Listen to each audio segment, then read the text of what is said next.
से उनको देखिए कि घरों में पहुंचे, कोई ना कोई थोड़ी सी मदद कर दीजिए जहां से भी हो सकता है। वो देने वाला वो है, जितना हाथ खोल के दोगे उतने से ज़्यादा देगा। हाथ कभी बंद मत करो, दरवाज़ा कभी बंद मत करो, क्योंकि हो सकता है कि भगवान तुम्हारे दरवाजे के सामने खुद खड़ा है। इन गरीबों का सोचो। और मैं आपको एक बात यकीन दिलाता हूं, एक बात याद रखिएगा,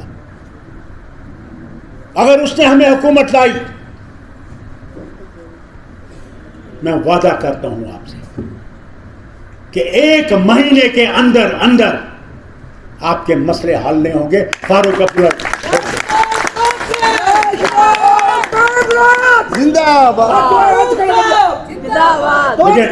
मुझे नारा नहीं चाहिए, मुझे सिर्फ अज़म चाहिए। बहुत लोग आएंगे, आपको फिसलाएंगे, आपके माँ बहनों को फिसलाएंगे, भगवान राम का लेकर वोट मांगेंगे। मैं जानता हूं, जब इलेक्शन हुए कश्मीर में और मख्त निकला, जिसके बड़े मेहरबान हैं लोग, मैं गया, रात के 12-12 बजे में तकरीरें करता था। मैंने देखा उनके झंडे क्या थे, वो जो इलेक्शन का सिंबल था वो नहीं था, झंडे पे अल्लाह लिखा था, झंडे पे मेरे पैगंबर रसूल का नाम लिखा था, झंडे पे कुरान रहल पे रखा हुआ था। मैं घर 12 बजे पहुंचा तो मेरे आंसू आ रहे थे। मेरी माँ ने मुझसे पूछा, बेटा तुम रो क्यों रहे हो? मैंने कहा, माँ आज मैं पहली दफ़ा देख रहा हूँ कि आज लोगों को कहा जा रहा है कि खुदा के लिए वोट दो, उसके रसूल और कुरान के लिए वोट दो। मैंने कहा, वो कब वोट? वोट तो मुझे चाहिए, और आएंगे तुम्हारे पास, उस वक्त कहना भगवान को वोट नहीं चाहिए, वोट तुमको चाहिए। और याद रखना, ये बड़ी बड़ी ट्रिकें खेलेंगे, क्या क्या नहीं कहेंगे आपसे, मगर वोट यहां पड़ गया, उसके बाद तुम जाओ भाड़ में, हमने तो कुर्सी संभाली। ये आ गया।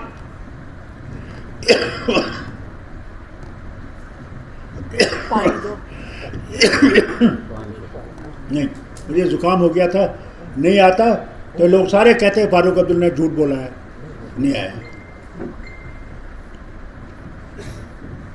आपसे कहता हूं, सबसे आसान चीज जो है वो इंसान है। इंसान मर जाए तो परवाह, वो क्यों ना भूख से मर।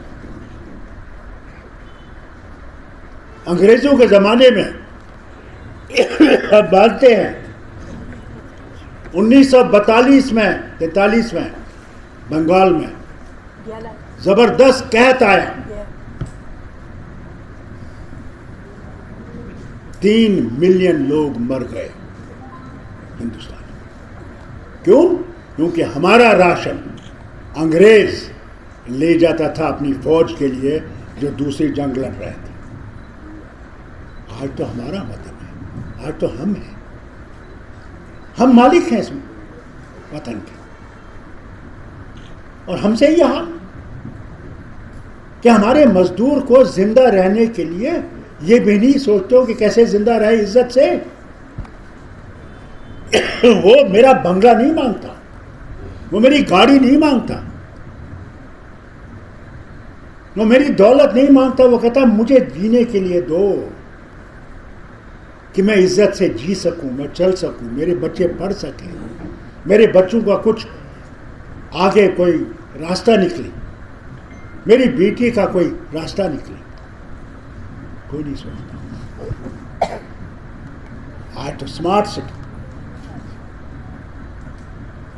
अरे स्मार्ट सिटी तब है जब यहाँ के लोग उस पर चल सकें, बच सकें।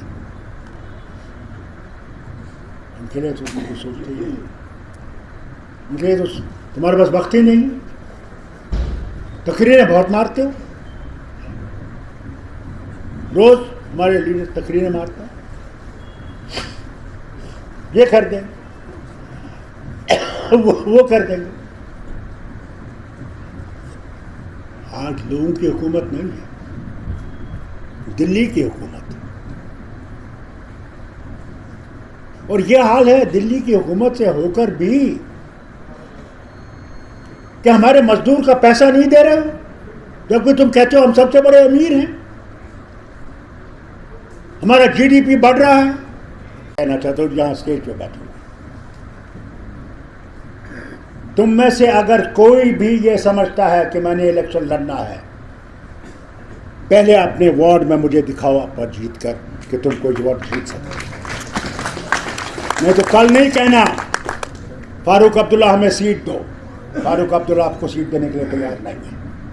मैं आज ये कह देगा, पहले दिखाओ मुझे कि तुम इन गरीबों के साथ खड़े हो और ये तुम्हारे गरीब तुम्हारे साथ हैं, मुझे दिखा दो।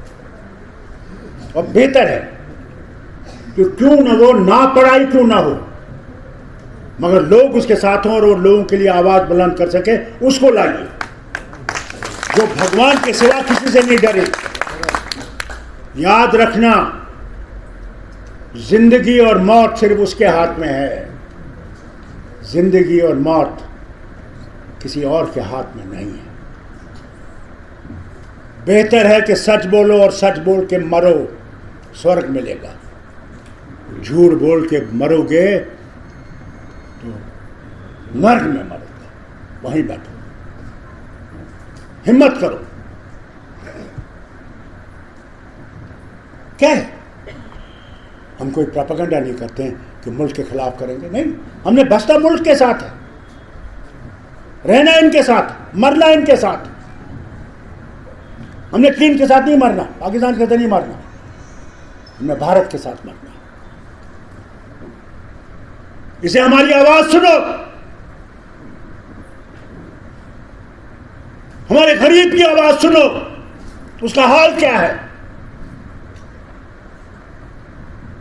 वो घर में मर रहा है और तुम लोग दफ्तरों में बैठ के ऐश कर रहे हो, पार्टियां दे रहे हो, विस्कियां पी रहे हो, इनका खून पी रहे हो।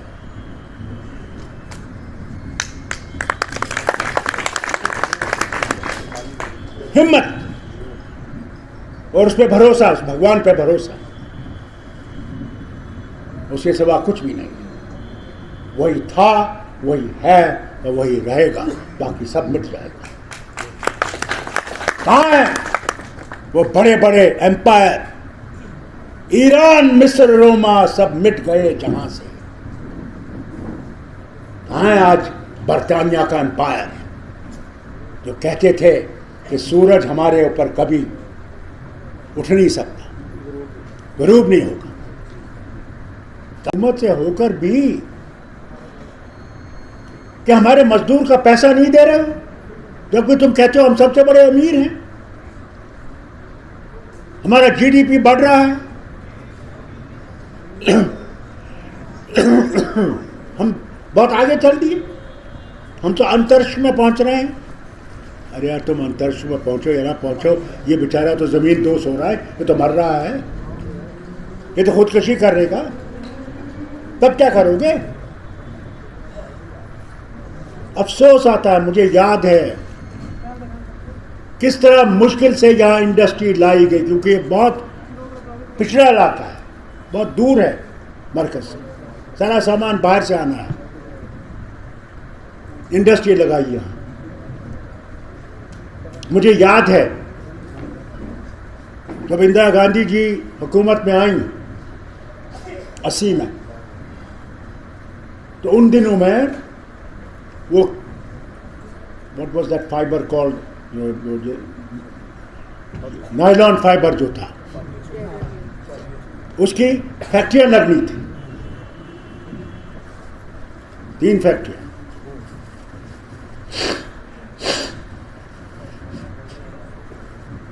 मैं गया, इंदिरा गांधी जी के पास। मैंने कहा हम लोगों के यहाँ बहुत गुर्बत है, बड़ी सख्त गुर्बत। बारिश नहीं पड़ती, हमारा कंडी इलाका है, वहाँ पे ऐसी मुसीबत है कि भूखमारी हो जाती। इनका बचाव होगा अगर ऐसी इंडस्ट्री आएगी जिससे कि एक इंडस्ट्री लगती है उससे 40 और छोटी छोटी चीज़ें आ जाती हैं। हाँ, और हम लोग बच जाएंगे। अल्लाह उनकी आत्मा को शांति दे।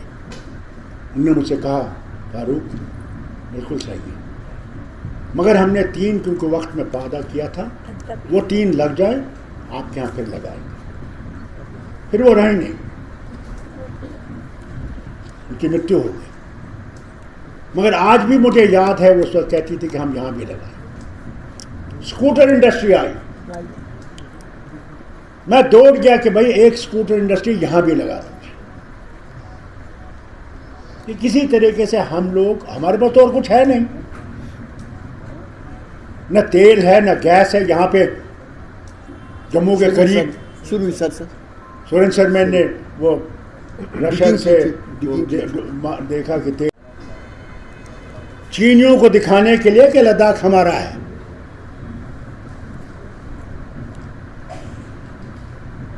और G20 कहाँ रखी? कश्मीर में। वो जो जम्मू जम्मू कहने वाले थे, जम्मू में क्यों नहीं रखी? क्या जम्मू इनकी जेब में है? यहां भी तो लाते उनको, ये भी तो देखते हमारे लोगों का हाल क्या है।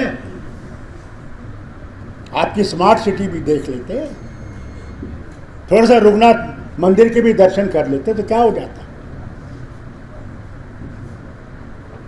पत्नी टॉप जाते, वहाँ तो बहुत बड़ा बाग इन्होंने खोला है, ट्यूलिप गार्डन।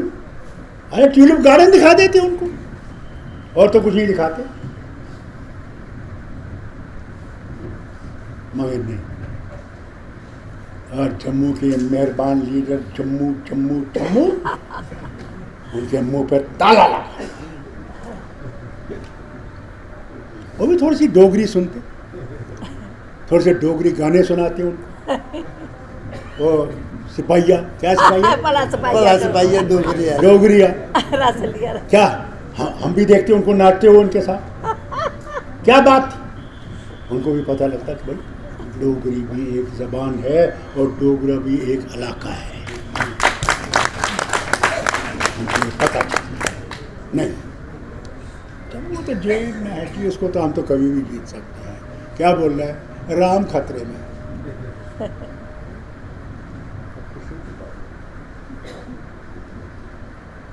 ये याद है, भगवान खतरे में नहीं है, इंसान खतरे में है। हमारा किसान खतरे में है, हमारा मजदूर खतरे में है, हमारा बेटा और बेटी पढ़े लिखे बेकार पड़े हुए। ये मैं तो यही प्रार्थना करता हूँ कि प्रभु हम लोगों को इन मुश्किल से निकाले, आप लोगों के लिए अच्छे दिन लाए, जैसे कि आप लोग तरक्की कर सकें, आपके घर आबाद कर सकें। कमाल देखिए, आपसे तकरीर करते करते मेरा जुकाम ही गायब होने लगा है। कमाल दो, खुदा की कसम, आप ईमानदार जी कर, मुझे लगता है कि मेरा जुकाम खत्म हो। मैं तो जनाब अभी जहाज पे चढ़ूंगा, जिंदाबाद। बहुत बहुत शुक्रिया आपका, आप आए, बारिश में आए। कल तो बहुत ज़बरदस्त गर्मी थी, मेरा तो पसीना निकल गया था, मगर शुक्र है कि भूखमारी हो जाए। इनका बचाव होगा अगर ऐसी इंडस्ट्री आएगी जिससे कि एक इंडस्ट्री लगती है उससे 40 और छोटी छोटी चीज़ें आ जाती हैं। हाँ, और हम लोग बच जाएंगे। अल्लाह उनकी आत्मा को शांति दे। उन्होंने मुझसे कहा फारूक बिल्कुल सही है, मगर हमने 3 क्योंकि वक्त में वादा किया था, वो 3 लग जाए आपके यहाँ फिर लगाएंगे, फिर वो रहे नहीं, उनकी मृत्यु हो गई। मगर आज भी मुझे याद है वो उस वक्त कहती थी कि हम यहाँ भी लगाएं। स्कूटर इंडस्ट्री आई, मैं दौड़ गया कि भाई एक स्कूटर इंडस्ट्री यहां भी लगा दो। कि किसी तरीके से हम लोग, हमारे पास तो और कुछ है नहीं, न तेल है न गैस है। यहाँ पे जम्मू के करीब सुरेंद्र मैन ने वो रशियन से देखा कि तेल होगा वहाँ पे, तेल नहीं निकला। हमारे पास कुछ भी नहीं, प्रभु ऊपर हम नीचे। बारिश आएगी तो कुछ अन्न खाएंगे, बारिश नहीं आएगी तो कुछ नहीं खाएंगे। यही चिनाब टेक्सटाइल मिल जो है कुठवा में, एक दिन आया, इनने कहा हम यहां बंद करेंगे, हमारी मुश्किल आ गई है। मेरे वालिदैन को बुलाया, के बिरला साहब को, प्रभु उनको शांति दे। कब चाहिए आपको, क्या चाहिए बताइए, आपको हम देने को तैयार हैं, मगर यहां से जाइए मत। आज वो एक इंडस्ट्री है जहां पे मैं समझता हूं 10,000 नहीं 15,000 लोग हैं और बढ़ा रहे हैं। यही चाहिए हमें, हमें नहीं कुछ चाहिए। हमें दिल्ली की बादशाहत नहीं चाहिए। हमें चाहिए कि हमारे गरीब जो है वो किसी तरह से इज्जत से रह सके, ये चाहिए। तुम सब कुछ बाहर से ला रहे हो, ठेकेदार भी बाहर से, हर चीज बाहर से। यहां तक कि आप रेत का एक बैग नहीं उठा सकते हो क्योंकि वो भी बाहर वाले के पास है। यहां ईंटों के भट्ठे थे, वो भट्ठे भी बंद हो गए क्योंकि आप पंजाब से ईंटें ला रहे हो। लफंगा, बेकार का, ऐसे बोल। जब आप तुम लोग पिस रहे हो ना, धड़ाधड़ पिस रहे हो, अब तुम लोगों को याद आ रहा है कि उनने वादे क्या किए थे और किया क्या। अब होशियार रहना। आप गलती की फिर खुदा ही बचाए। ये अब आपका काम है, आपकी जमात का काम है, हर घर में पहुंचे। हमने मुल्क को कमजोर नहीं करना है, मुल्क को मजबूत करना है। हम कभी भी पाकिस्तानी नहीं थे, मगर हर वक्त हम पे उंगली उड़ाई जाती थी पाकिस्तान। अरे हमने पाकिस्तान जाना होता तो 47 में चले गए होते, सारा पाकिस्तान में चला गया होता, हिंदू यहां से भाग गया होता। उस वक्त नेशनल कॉन्फ्रेंस और शेख अब्दुल्ला था। कभी मत भूलो, कहा नहीं, हमें रहना है तो भारत के साथ रहना है। किस भारत के साथ?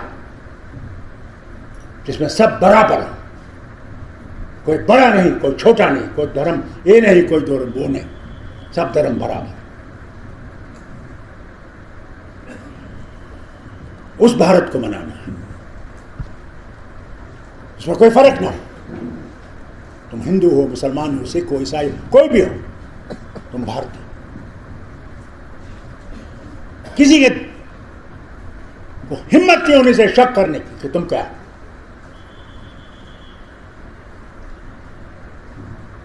वो भारत बनाना है, उसके लिए कुर्बानियां देनी है। हाँ,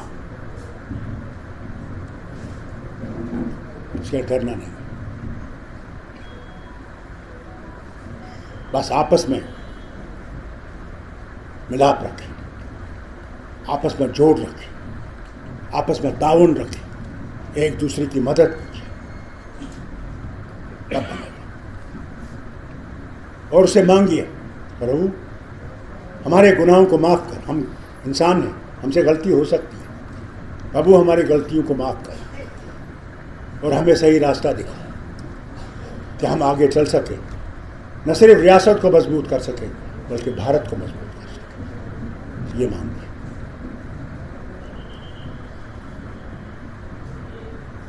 इन्होंने G20 की मीटिंग रखी, न इधर जाएगा न उधर जाएगा न कुछ करेगा। आज लेबर डे है। लेबर जो है वो सबसे ज़्यादा ज़रूरी है अगर रियासत ने तरक्की करनी हो या मुल्क ने तरक्की करनी हो। मगर जो हाल आपने मुझे यहाँ पे बताया और सबने सुना, हालत ये है कि कई आपकी फैक्ट्रियाँ तो बंद हो गई और जैसे इन्हें फरमाया कि जो फैक्ट्रियाँ हैं वो हैं जो पोल्यूशन कर रही हैं, वो आ गई, वो आपकी ज़मीनों को भी तबाह कर रही हैं, क्योंकि दूसरी जगह वो लगा नहीं सके। उन्हें समझा जम्मू बेहतरीन जगह है, यहाँ कोई परवाह नहीं। तीसरी चीज़ जो उन्होंने फरमाई पेंशन का था, प्रोविडेंट फंड का था, प्रोविडेंट फंड। अब बताइए मुझे, एक गरीब मजदूर अपने घर को कैसे पालेगा, कैसे पालेगा? महंगाई आसमान पे, कोई चीज़ सस्ती नहीं है। वो तेल ले लीजिए, मसाले ले लीजिए, वो गैस का सिलेंडर ले लीजिए, अगर कोई चीज़ सस्ती रह गई तो वो इंसान रह गया। और ईमान से मैं जब देखता हूँ कि अगर हमारा मजदूर ठर्रा पीता है, वो इसलिए पीता है कि वो समझता कि यार इससे मैं सब चीज़ें भूल सकता हूँ। वो सुनना नहीं चाहता। उसके घर में भुखमारी है, बदहाली है, बच्चे बेकार हैं, पढ़े लिखे बेकार, बच्चियों की शादी का वक्त आ गया मगर कुछ भी नहीं है जिससे कि उसको वो विदा कर सके। ये हालत आ गई। हर कोई मजदूर बाहर से, जैसे कि यहाँ के लोग बिल्कुल बेकार के लोग हैं। मकसद इनका है कि इन्हीं मजदूरों से ये वोट दिलवाएंगे इलेक्शन जीतने के लिए। अफसोस तो इस बात का है, आज़ाद हो गई दुनिया, मगर अफसोस आज़ाद हो के हमने जो करना था वो नहीं किया। शैतान की तरफ ज़्यादा गए, ईमान की तरफ कम गए। क्या है? जीना हम सब ने है। आप हिंदू हो, मुसलमान हो, सिख हो, ईसाई हो, वही खाना खाते हो, वही रोटी खाते हो, वही चावल खाते हो, वही दाल, वही मसाला, फर्क क्या है? और जब मरते हो क्या तुम दूसरी तरीके से मरते हो और दूसरा धर्म वाला दूसरी तरह से मरता है? मालिक तो वो है। किसी को फूका जाता है, किसी को जमीन में दबाया जाता है, जाना तो वही है।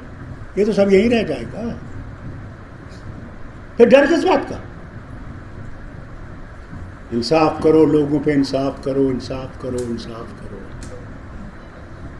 कहीं ऐसा ना हो कि ज्वालामुखी वो फूट जाए और फिर हम बच नहीं सकेंगे। इसे धर्म की लड़ाइयां छोड़ दो, कर्म की लड़ाइयां करो। हम मंदिर और मस्जिदों की लड़ाई लड़ रहे हैं, इंसान की लड़ाई नहीं लड़ रहे हैं, वो बेचारा बच सके। ये सोच के हम सोचें कि नहीं, प्रभु तू तो हम सबका है, तू किस शक्ल में हमको क्या पता, मगर है तो हमारा मालिक। कोई क्या आपसे कहता है कि क्यों मंदिर जाते हो? तुम्हारा रास्ता है उसको पाने के लिए जाओ। गुरुद्वारा जाते हो, तुम्हारा रास्ता है। तुम मस्जिद में जाते हो, तुम्हारा रास्ता है उसको ढूंढने के लिए। पहले अपने दिल में उसका दर्द पैदा करो कि भगवान है। हमें तो आज भी शक होता है कि भगवान है या नहीं है। जब मुसीबतें बहुत आ जाती तो इंसान उससे दूर होने लगता है। मगर वो जो मुसीबत डालता है तो तुम लोगों को उसका रास्ता दिखाने की कोशिश करता है। इधर को मुड़ो।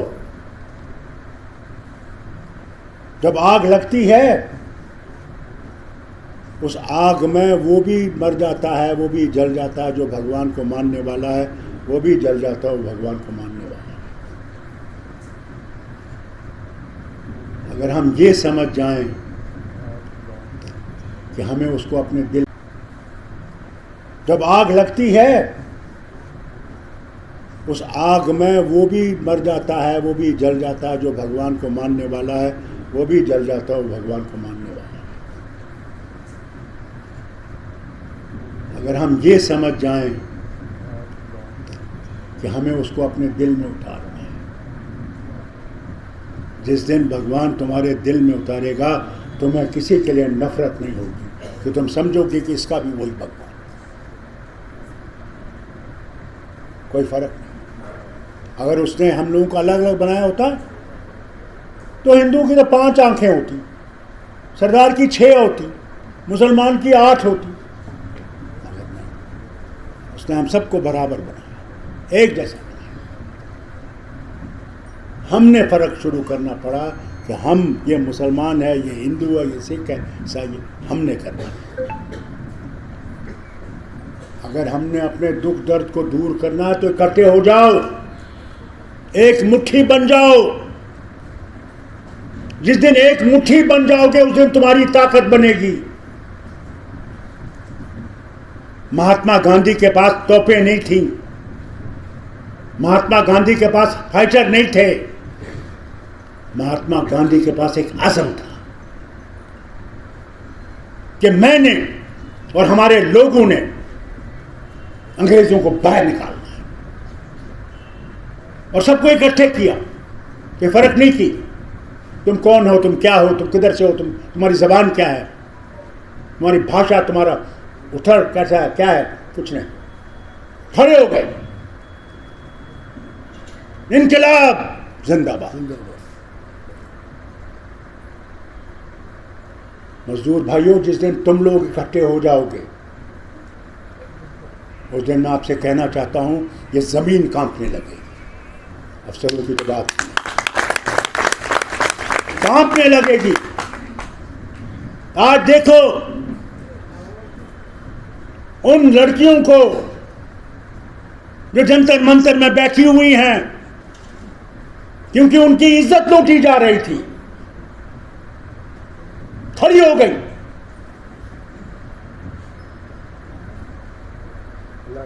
हिम्मत से खड़ी हो गई कि मर जाएंगे मगर हम मुकाबला करेंगे। खड़े हो गए। वो मेरी भी बेटी है, आपकी भी बेटी है, मेरी लोग आरोप लगता था, और बड़े जोर जोर से ये जो मेहरबान दूसरी जमातों के लोग थे कहते थे जम्मू और लद्दाख के साथ इम्तियाज हो रहा है, कश्मीर सब खा रहा है। हाँ, जरा मुझे बताएं ना, वो लीडर जो बड़े चिल्ला चिल्ला के कहते थे जम्मू जम्मू जम्मू, डोगरा डोगरा डोगरा, वो किधर मार गए, कहाँ गए? उनकी आवाज को क्या हो गया, ताला क्यों लग गया? आज वो क्यों नहीं बात करते हमारे लोग? आज तो कश्मीर राज नहीं कर रहा, आज तो दिल्ली राज कर रहा है, क्यों नहीं बोलते हैं? किन लोगों का क्या होगा, इन मजदूरों का क्या होगा, कहां जाएंगे? क्या बिहार जाएंगे, बंगाल जाएंगे, जहां की भाषा ये नहीं जानते? तमिलनाडु जाएंगे, जहां की भाषा ये नहीं जानते? उनका रहन सहन अलग, उनका खाना अलग, उनका तरीका अलग। कोई इसकी तरफ नहीं सोचता, सिर्फ फोटो ऑप। आपके अखबार खोल लीजिए, ऊपर से नीचे तक सरकार, भाड़ में जाए यहां का इंसान।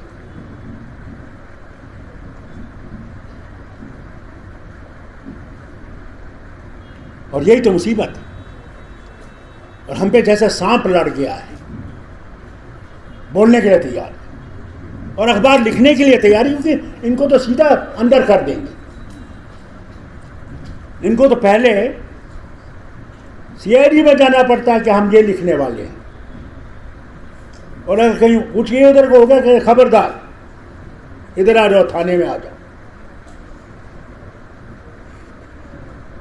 मैंने ये अंग्रेजों के वक्त में नहीं देखा, मैंने महाराजा हरि सिंह के राज में भी ये नहीं देखा जो आज देख रहा कि सच बात तो बोल ही नहीं सकते।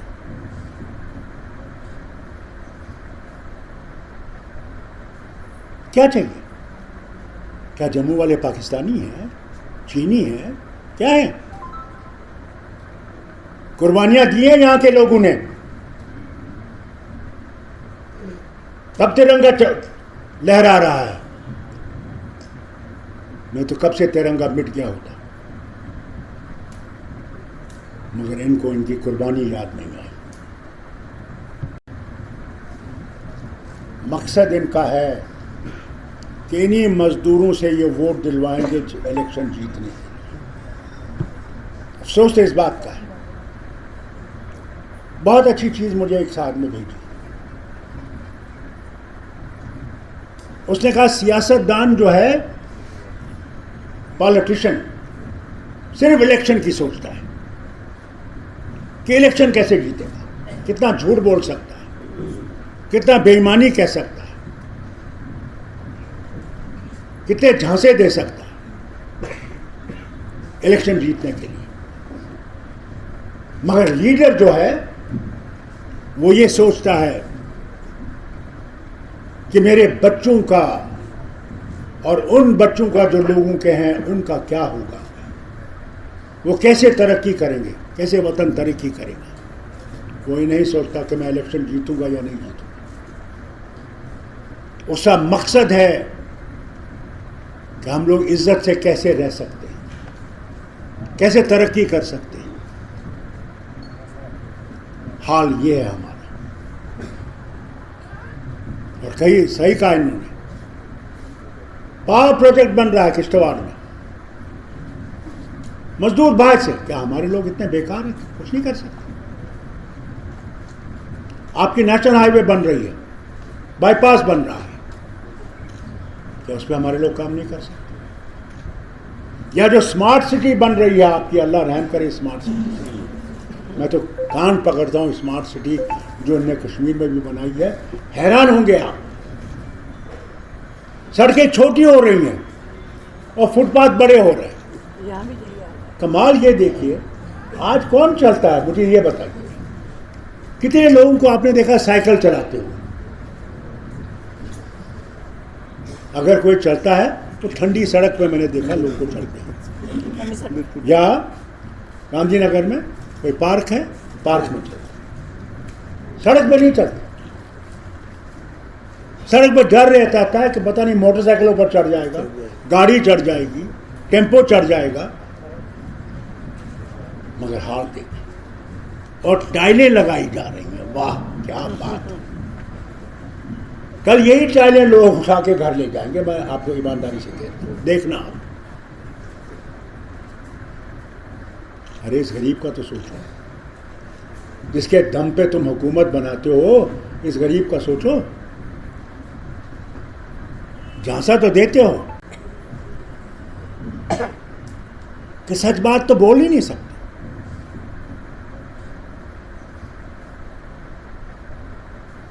क्या चाहिए? क्या जम्मू वाले पाकिस्तानी हैं, चीनी हैं, क्या है? कुर्बानियां दी हैं यहां के लोगों ने, तब तिरंगा लहरा रहा है। नहीं तो कब से तिरंगा मिट गया होता। मगर इनको इनकी कुर्बानी याद नहीं आई।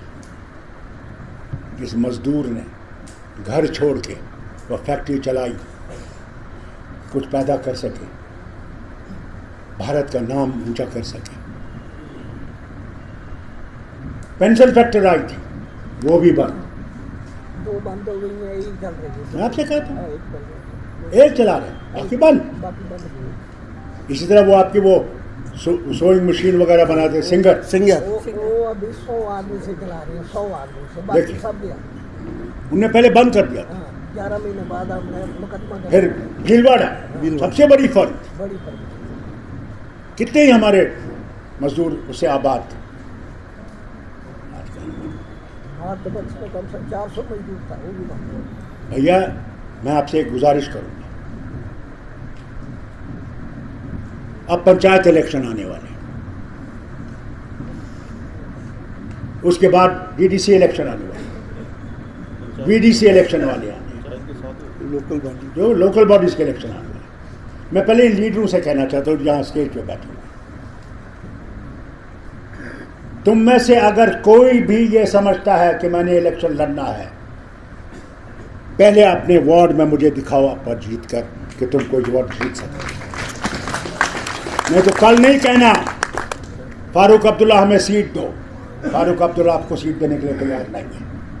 मैं आज ये कह देगा, पहले दिखाओ मुझे कि तुम इन गरीबों के साथ खड़े हो और या तुम्हारे गरीब तुम्हारे साथ हैं, मुझे दिखा दो।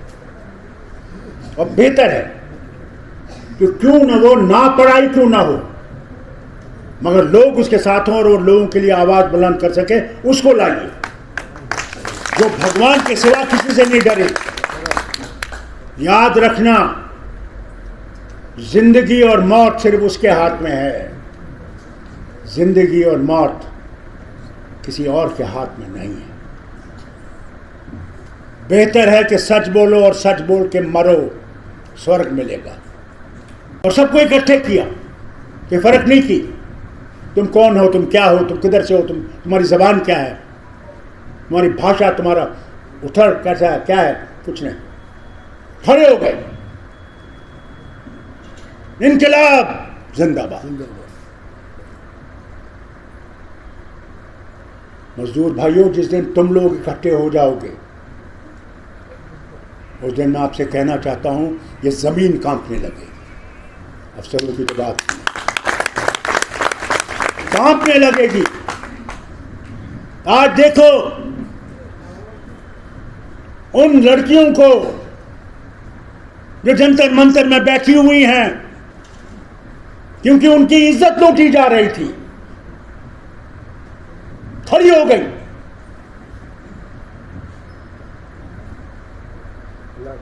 हिम्मत से खड़ी हो गई कि मर जाएंगे मगर हम मुकाबला करेंगे।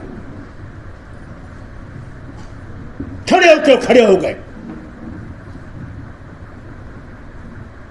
वो मेरी भी बेटी है, आपकी भी बेटी है, मेरी भी बहन है, आपकी भी बहन है।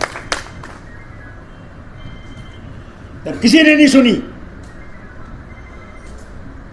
तो बड़ी अदालत में पहुंचे। मुबारक हो सुप्रीम कोर्ट को, मैं मुबारक करता हूं। उन्होंने सुनी उनकी बात और कहा एफआईआर लगाओ उस पर। आजकल तो एफआईआर उन लोगों को लगाई जाती है जो उस हुकूमत के खिलाफ है, उनको सीधा अंदर कर दिया जाता है, तो सुनने वाला नहीं। वही आपने करना है। जिससे आप में वो हिम्मत आएगी, जिस तरह बेटियों में आई, तुम सरकारों को हिला दोगे, तख्त मिटा दोगे। उसकी तरफ चलो। वो तब आएगा जब आप उसकी रस्सी पकड़ेंगे, जिसे हम भगवान कहते हैं, अल्लाह कहते हैं, उसकी रस्सी पकड़ो और उसे समझो कि वही देने वाला है। जिस दिन वो तुम्हारी रोजी बंद करेगा, तुम्हें अगर हजारों भी देने आएंगे, तुम्हारी यहां हल्क से नहीं उतरेगी। मैं मुबारक करता हूं आपको कि आप में वो हिम्मत है, आप इनको जोड़े हुए हैं। अगर और कर इनके घरों में जाना, इनकी माँ बहनों की हालत देखनी है, मैं अपने लीडर से कहूँगा, इन सब से, इनको देखिए, इनके घरों में पहुँचे, कोई ना कोई थोड़ी सी मदद कर दीजिए जहाँ से भी हो सकता है। इनके घरों में जाना, इनकी माँ बहनों की हालत देखनी है, मैं अपने लीडर से कहूँगा, इन सब से, इनको देखिए, इनके घरों में पहुँचे, कोई ना कोई थोड़ी सी मदद कर दीजिए, जहां से भी हो सकता है। वो देने वाला वो है, जितना हाथ खोल के दोगे उतने से ज़्यादा देगा। हाथ कभी बंद मत करो, दरवाज़ा कभी बंद मत करो, क्योंकि हो सकता है कि भगवान तुम्हारे दरवाजे के सामने खुद खड़ा है। इन गरीबों का सोचो। और मैं आपको एक बात यकीन दिलाता हूं, एक बात याद रखिएगा, अगर उसने हमें हुकूमत लाई, मैं वादा करता हूं आपसे कि 1 महीने के अंदर अंदर आपके मसले हल नहीं होंगे। फारूक अब्दुल्ला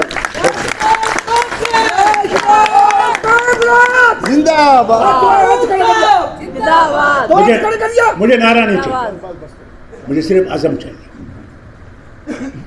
बहुत लोग आएंगे, आपको फिसलाएंगे, आपके माँ बहनों को फिसलाएंगे, भगवान राम का लेकर वोट मांगेंगे। मैं जानता हूं, जब इलेक्शन हुए कश्मीर में और मत निकला, जिसके बड़े मेहरबान हैं लोग, मैं गया, रात के 12-12 बजे मैं तकरीरें करता था। मैंने देखा उनके झंडे क्या थे, वो जो इलेक्शन का सिंबल था वो नहीं था, झंडे पे अल्लाह लिखा था, झंडे पे मेरे पैगंबर रसूल का नाम लिखा था, झंडे पे कुरान रहल पे रखा हुआ था। मैं घर 12 बजे पहुंचा तो मेरे आंसू आ रहे थे। मेरी माँ ने मुझसे पूछा, बेटा तुम रो क्यों रहे हो? मैंने कहा, माँ आज मैं पहली दफ़ा देख रहा हूँ कि आज लोगों को कहा जा रहा है कि खुदा के लिए वोट दो, उसके रसूल और कुरान के लिए वोट दो। मैंने कहा, वो कब वोट तो मुझे चाहिए, और आएंगे तुम्हारे पास, उस वक्त कहना भगवान को वोट नहीं चाहिए, वोट तुमको चाहिए।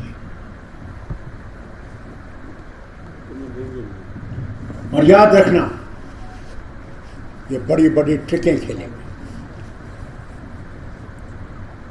क्या क्या नहीं कहेंगे आपसे, मगर वोट यहां पड़ गया